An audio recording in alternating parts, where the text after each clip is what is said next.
Saudaraku, saya teruskan firman Tuhan tadi pagi, saudaraku, mengenai mental mujizat. Semua kita berkata mental mujizat.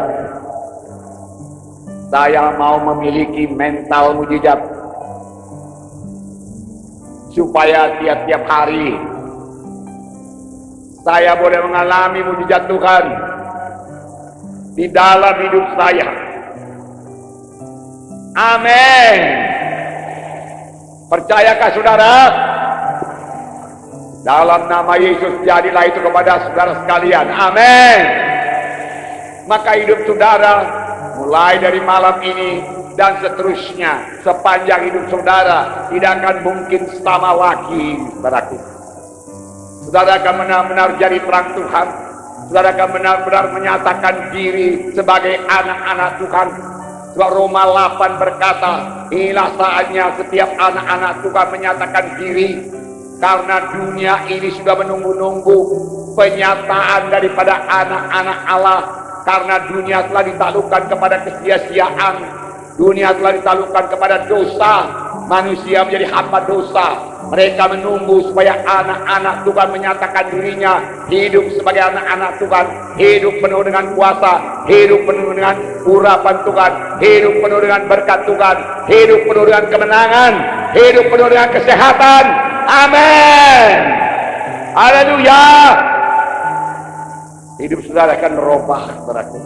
Robah, saudaraku, tiap-tiap hari mengalami mujizat Tuhan, mengalami mujizat Tuhan. Saudaraku, mental mujizat berkata, apapun saudara hadapi, saudara berkata, bisa, aku berharap pada kuasa Tuhan, aku berharap pada mujizat Tuhan, aku tidak akan dipermalukan. Nothing is impossible with God. Tidak ada yang mustahil kepada Tuhan. Amin. Haleluya. Namun ayat yang lain berkata, tidak ada yang mustahil bagi setiap orang yang percaya. Tidak ada yang mustahil bagi setiap orang percaya. Maka seyogianya lah setiap anak-anak Tuhan berkata, kalaupun dia menghadapi persoalan yang berat, penyakit yang berat, bahkan kalaupun sesudah dokter berkata tidak ada harapan lagi, dia selalu berkata ada harapan, bisa sembuh. Tuhanku Tuhan yang besar, Tuhan mendengarkan doaku, aku anak-anak Tuhan, maka ajaib Tuhan menjadi milikku. Dalam nama Yesus aku berhasil, dalam nama Yesus aku sembuh. Amin. Ini mental mujizat. Mental manusiawi berkata, setelah melihat semua laporan dokter, saudaraku, fakta-fakta, saudaraku, hasil laboratorium, saudaraku, dia akan berkata, ini semua fakta-fakta ini benar. Kalau dokter berkata 3 bulan lagi aku hidup, maka 3 bulan lagi aku hidup. Tidak mungkin lebih, tidak mungkin. Saudaraku, bagi anak-anak Tuhan, jangan berkata demikian. Miliki mental mujizat yang berkata, dokter berkata tidak mungkin, tetapi aku anak Tuhan, aku percaya kepada firman Tuhan yang berkata demikianlah firman Tuhan. Dengan panjang umur ku kenyangkan engkau untuk menikmati yang baik, maka aku tidak akan mati oleh penyakit ini. Mujizat Tuhan berlaku atasku. Tuhan sanggup dan Tuhan mau. Amin. Mental mujizat, saudara. Mental mujizat, saudara yang kasih dalam nama Yesus. Bagaimana mempraktekkan mental mujizat? Mental mujizat kalau dipraktekkan, saudaraku, saudara menjadi iman, saudaraku. Dan iman harus diucapkan, iman harus diakui. Tidak ada iman yang tidak diakui, tidak ada iman yang didiamkan. Itu sebabnya kerap kali hamba-hamba Tuhan berkata kepada saudara, ikut saya berdoa, katakan aku sembuh dalam nama Yesus, aku sehat dalam nama Yesus, aku bisa, aku berhasil. Diucapkan. Haleluya. Dan iman sama sekali tidak bersandar kepada perasaan. Boleh jadi perasaan masih nyeri, jelas, saudaraku. Tetapi pada saat yang sama, saudara, karena saudara memiliki mental mujizat, memiliki iman, saudara berkata, oleh bilur Yesus aku sudah sembuh, aku sembuh oleh bilur Yesus. Maka saudaraku, apa yang tidak ada menjadi ada. Sebagai contoh tadi pagi Abraham, saudaraku, Tidak ada dasar untuk percaya.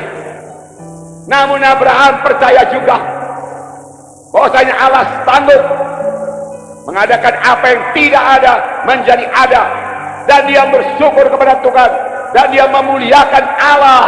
Saudaraku, mental mujizat. Dia abaikan semua umurnya yang sudah 100 tahun.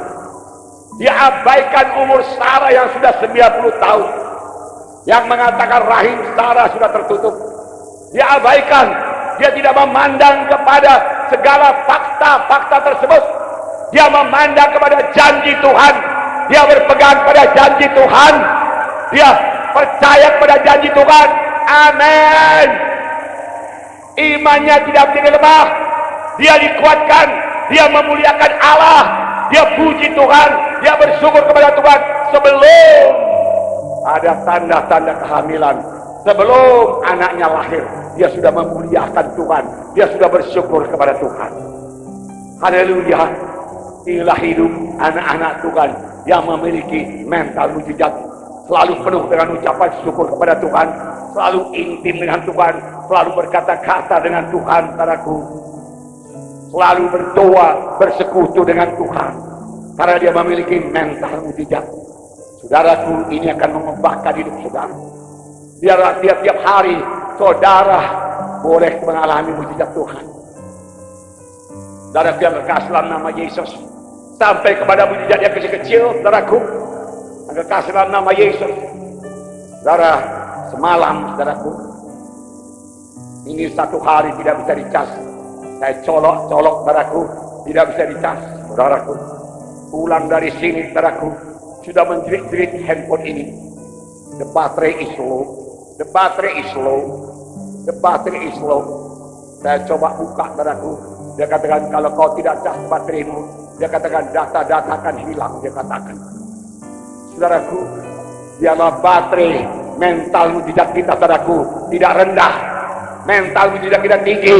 Amin, saudara. Saya panggil Gideon. Gideon, coba kau cas dulu ini. Dicas dulu. Tidak bisa juga, saudara. Barangkali ada yang rusak dengan kepala cas ini, dia katakan. Dia lihat, oh ada, dia katakan. Bisa kau betulkan? Nampaknya sulit, dia katakan. Saudara, kekasih dalam nama Yesus, saya berkata kepada dia, anakku, mari kita pakai mental mujizat. Amin, saudara. Hanya kepada handphone kita percaya dalam nama Yesus bisa dicas, supaya datanya tidak hilang. Coba lagi, anakku, dia katakan. Dia coba. Tidak bisa, anakku. Belum juga, dia katakan. Bapak, ada obeng kecil? Ada. Ini ada obeng kecil. Dia colok-colok. Coba. Dia bisa juga. Lalu saya berkata dalam nama Yesus, Tuhan, jamah itu handphone. Gak hanya sulit kepadamu, Tuhan. Tuhan, itu hanya barang-barang dunia. Sedangkan manusia bisa kau jamah, penyakitnya sembuh. Apalagi barang dunia, Tuhan. Tanganmu sampai di sana. Jamah, Tuhan. Haleluya, Tuhan. Aku percaya, aku percaya, aku percaya. Tiba-tiba Gideon berkata, sudah bisa dicas, Pak. Haleluya. Di pagi hari, saudaraku, saya buka 100% casnya. Haleluya, saudara. Puji Tuhan, tidak ada yang mustahil bagi orang yang percaya. Perkara kecil, tapi kalau tiap-tiap hari demikian, menyebabkan kita bersyukur kepada Tuhan. Syukur Tuhan. Syukur Tuhan. Handphone pun engkau jaga. Handphone pun engkau cas. Apalagi saya, Tuhan. Cas dengan Roh Kudus. Cas dengan firman-Mu. Haleluya. Amin. Nah, saudara yang kekasih dalam nama Yesus. Puji Tuhan, saudaraku. Masih banyak contoh-contoh yang lain, saudaraku. Yang kekasih dalam nama Yesus. Iman itu adalah dasar segala sesuatu yang kita harapkan dan bukti dari segala sesuatu yang belum kelihatan. Dasar dari segala sesuatu yang kita harapkan. Harapan itu melambung-lambung. Harapan berkata pada suatu hari nanti saya akan menjadi kaya. Harapan berkata mudah-mudahan saya sembuh. Saudaraku, belum tentu itu semua jadi. Kerap kali itu tidak jadi karena harapan saja, tidak ada imannya. Kalau mau menjadi iman, firman Tuhan berbunyi, Iman yaitu dasar dari segala sesuatu yang kita harapkan. Iman memberi dasar kepada yang kita harapkan tersebut, hingga yang kita harapkan itu menjadi kenyataan. Amin. Haleluya. Kita tidak berkata lagi mudah-mudahan saya sembuh. Kita berkata dengan pasti, oleh bilu-bilu Yesus saya sudah sembuh, karena firman Tuhan berkata demikian. Bukankah Tuhan berkata, akulah Jehovah Rafa, akulah Tuhan yang menyembuhkan engkau. Akulah Jehovah Rafa, akulah Tuhan yang menyembuhkan engkau. Dan yang berkata demikian adalah Tuhan semesta alam, yang menciptakan semesta alam ini, saudaraku, termasuk langit, bumi, bulan, bintang, dan segala isi, saudaraku, yang kasar nama Yesus. Tentu Tuhan punya alasan yang teguh, sehingga dia berkata, saudaraku, akulah Tuhan yang menyembuhkan engkau. Karena dia memang mau menyembuhkan, dan persediaannya cukup, saudaraku.